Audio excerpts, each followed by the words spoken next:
Hi everybody, I'm Shah, and I've been dying to do this for more than a year now because I started the series about tarot, the Mythic tarot deck in particular, and the mythological story behind each card. And I didn't get any further than the Strength card.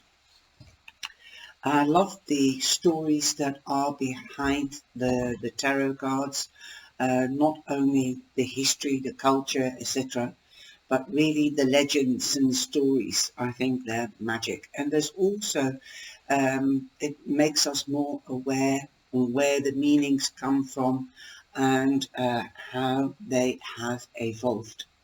Now, there are mythological films made films made in Hollywood with mythological stories like Troy and the Romans and the Greeks, and etc., etc. Well, today I'm going to start off with the Hermit, and if you watch the old videos, then I hope this modern video with the new format will have improved everything, and I think I've improved myself as well in my speech. So let's carry on, and with the Mythic tarot deck, it is this one, and I'll show you the picture. And this new Mythic tarot deck is by Juliet Sharman-Burke and Liz Green. So here we go. We are going to the better picture. Let's have a look. No, this one. I need this one. That's it. So I'm still learning to cope with the two cameras, and I'm finding it lots of fun. So yes, like I said, there will be a lot of changes. Finally, I've got what I need. I've been mucking around with two cameras for the last 3 months, but we've finally got it, and I hope you are enjoying it too. But I just want to throw this little short video out there and then carry on with the mid-month videos. Right, we have the interpretation of the Hermits, and I'm going to tell you the story behind the Hermit and why he's got an everlasting light or whatever. It is slightly different than the Rider-Waite deck, and but the Rider-Waite deck has got, let's get the card from Rider-Waite with it. Hold on. You know, I'm just treating you as if you're sitting in my sitting room, and it's much better doing it like this. I feel really close to you. Now, we've got the Rider-Waite deck. That's this one. It is a Dutch one because it's the first and the oldest deck that I've got.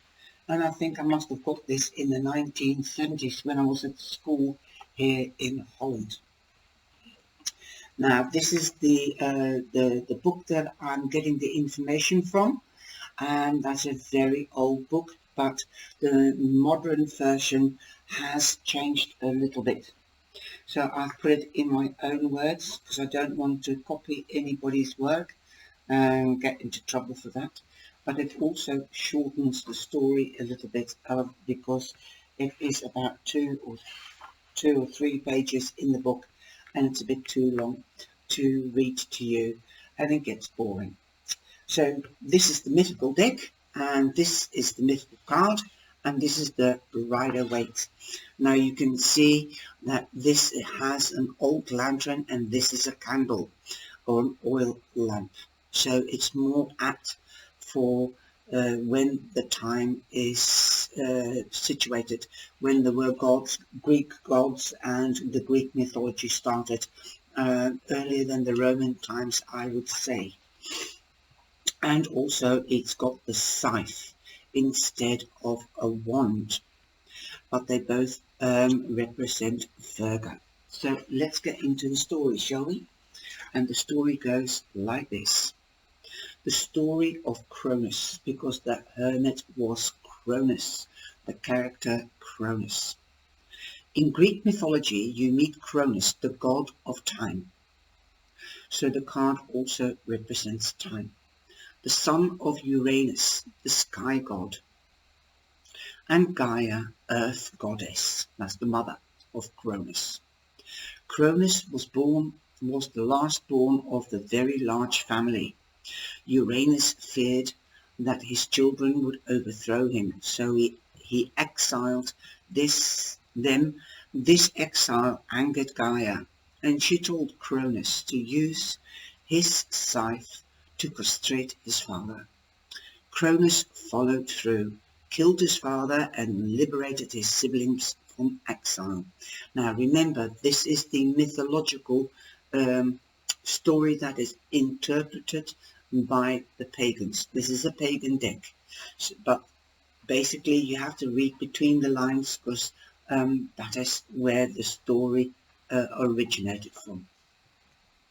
When Cronus grew up, he too feared that his children would overthrow him. Each time his wife Rhea, mother of the gods, gave birth, Cronus consumed the child. Now there is a film of this, and a Hollywood film. Rhea ended this nightmare when Zeus was born by wrapping a rock up in a blanket and presenting it as a newborn. She then took Zeus away and raised him in safety. When Zeus grew up, he made Cronus regurgitate all Rhea's children. Some say that Cronus realized he was outmatched by Zeus, exiled himself and alone, and learned the meaning of time. So when all that happened, he retreated. That's where the retreat comes from. The hermit has to go into retreat or exile, and know what alone is, and also learn the meaning of time, that things take time, because when you retreat, you meditate, you contemplate or evaluate. That is usually what I say when I see the hermit. Now, my short interpretation of the hermit, because I've got two, all right? The path, the hermit represents solitude and isolation to complete something important, or a time to analyze, meditate, or contemplate and evaluate, so that you can solve a personal crisis or a situation at hand. Yes, these are my notes. You might as well see the notes. Perhaps you can read it. I don't know. I'll just move it up. Okay. The hermit needs to hide for days, weeks or months, and then emerges to have solved his situation. This time of solitude, allowing all the pieces of the puzzle to fall in place. You might take time out, just like the hermit, to get to know yourself better or to make a decision or a choice. With regard to a situation, it is also a card that one has to release the old garbage in order to let the new in. One has to learn in exile how to be free of heavy and useless things that we keep on carrying along with us. We learn patience and the meaning of time, and how to travel light. We also learn what is good for us and what not, and to let go of the bad. We also learn that we can pass on useful stuff to others as we become more aware of our lives and our focus, spiritually or earthly. The interpretation, this is the longer version of the interpretation of the hermit, is the hermit card shows a man in crisis. There you go. The unresolved mysteries of life have isolated him and are beginning to eat away at him, driving him to search for answers. He becomes aware that he has behaved without proper forethought. He must now connect with his higher self to learn what he has overlooked. He can feel the isolation will help him arrive at the answers, and so he paces restlessly from dusk till dawn, thinking and examining, seeking what he has overlooked. This is not a time for socializing or taking action or making any decisions, but rather for peace and solitude in order to think and find clarity. The hermit desires for solitude makes him impatient with people who disrupt his peace. He hides for days, weeks, months on end and then emerges to solve his crisis. His time of solitude allowing all the pieces of the puzzle to fall into place. The hermit can also represent secret dealings with friends who help and shed light on confusing situations, or a therapist that you do not want anyone to know about. He can also represent a guide or a teacher, in some cases an advisor. The roles, remember, can also be reversed. It could be you that tells somebody or advises somebody to go into isolation or retreat, because this is the hermit is an old man. He's wise, he's got life experience and he's gathered knowledge, so he can be an advisor or a teacher, particularly in modern day life, for example in business or spiritually. The positive position of the card is upright, so that way, okay, like it's lying here. The negative side of the card is upside down. Now, the positive side of the card, upright, you need to depart from others to complete something important and do not want to be disturbed, or you might need to be alone to figure something out, or to make a choice or a decision. The negative side of the card is the opposite meaning to the positive. The card is here upside down. You are completely in the dark. You are in crisis, alone and lost or confused, excessively isolated and unwilling to communicate. You cannot concentrate and have lost your lantern. In other words, you are not seeing the light at the end of the tunnel, the symbol of your ability to make a correct decision. Because the lantern shows light on your path so you know where you're going. So if it's upside down, you have lost your lantern, so you don't know where you're going, you're confused.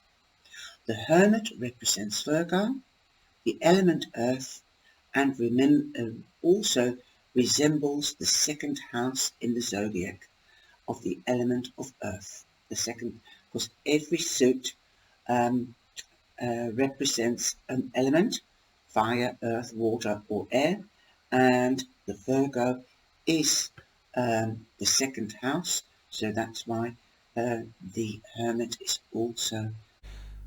Sorry, just to clear something up, Virgo is the second house, but not in the zodiac sign, but in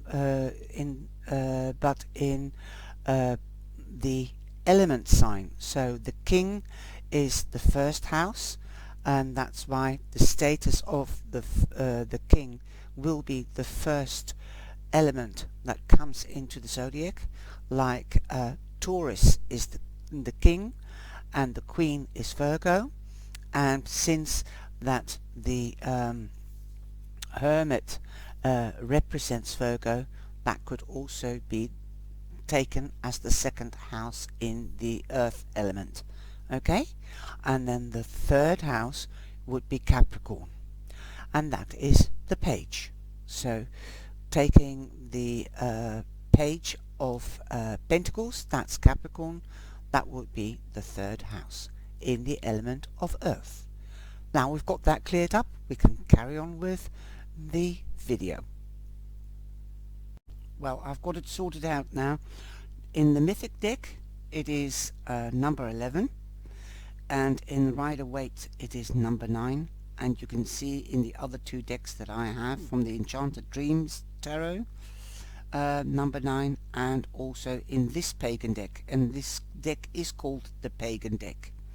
So you can see that he looks more like Rider-Waite, then is using the same sort of lamp, and then instead of an oil lamp.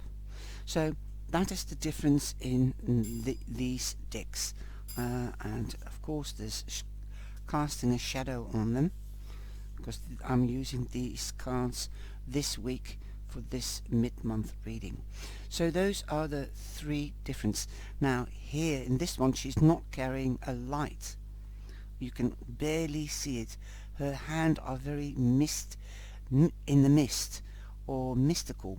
You can just about see it. If I'll hold it up instead of enlarging it, you can see her, but the moon is giving her light, and wow, it is just, and that's why I love these different decks, because they give you the meaning, but you see so many different things. Like the Hermit is spiritual, the moon is spiritual, it is also the element of water, but it's giving you light on your path. So when you have the moon card, it also gives you light on your path. And I think it's beautiful how different authors create the cards.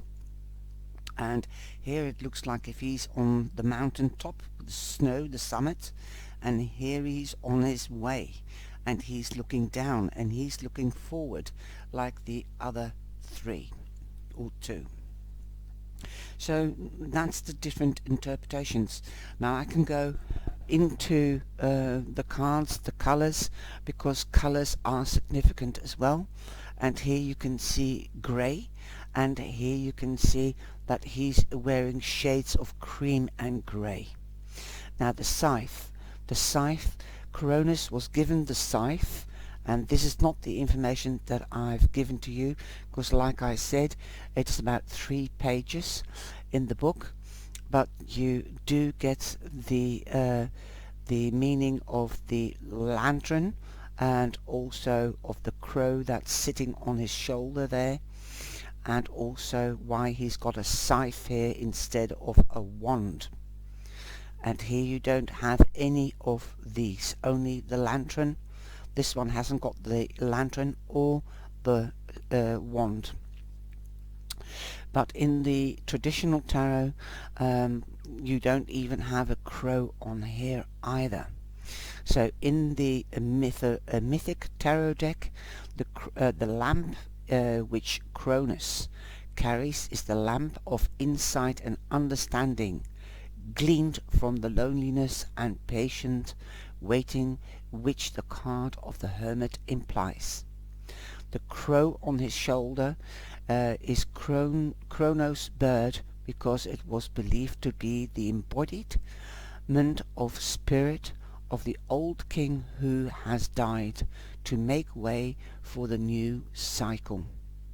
The crescent blade of the scythe is also the crescent of the moon, given to Cronus by his mother Gaia, and symbolizes the eternal fluctuations and cycles of time. There you go. So there you are. You can go really deep into the tarot cards. You've got a storybook. It might be actually a nice idea to get the book. It's purple now and in paperback, like the tarot cards packet. And it might be something nice to read upon the stories, how the deck is built up all the way. So perhaps I might have given you an idea. And also, for example, if you would like to know what the Empress means, or the Magician and the Fool, then have a look at the series. I started obviously with the Fool, and then we've got the Magician, then we've got the Empress, and then we've got the the Emperor is the third, and so on. But like I said, the numbers of this the cards of this deck are not like the traditional tarot. They do differ. Sometimes it's very confusing. If you do start to learn, I would suggest keep the numbers to Rider-Waite's deck, okay? Because a lot of other decks will follow up on that one. There are some people that change the numbers of the Strength card, the Hermit and the Temperance card, and sometimes Justice. Okay, so I hope you have enjoyed that, and perhaps I might have motivated you to read up on the mythological stories. If you do read the mythological stories, you might even go into the full story or start watching Troy or the Babylonians, any of these biblical mythological stories do date back or are taken from the biblical books as well, the Bible obviously, and also sometimes you even get the meaning of the Quran. So it's fun to enhance your knowledge with short stories, and this opens your focus and wisdom as well. So take care, and I hope you've enjoyed it. Please like and share, and take care. See you next time. Ciao ciao.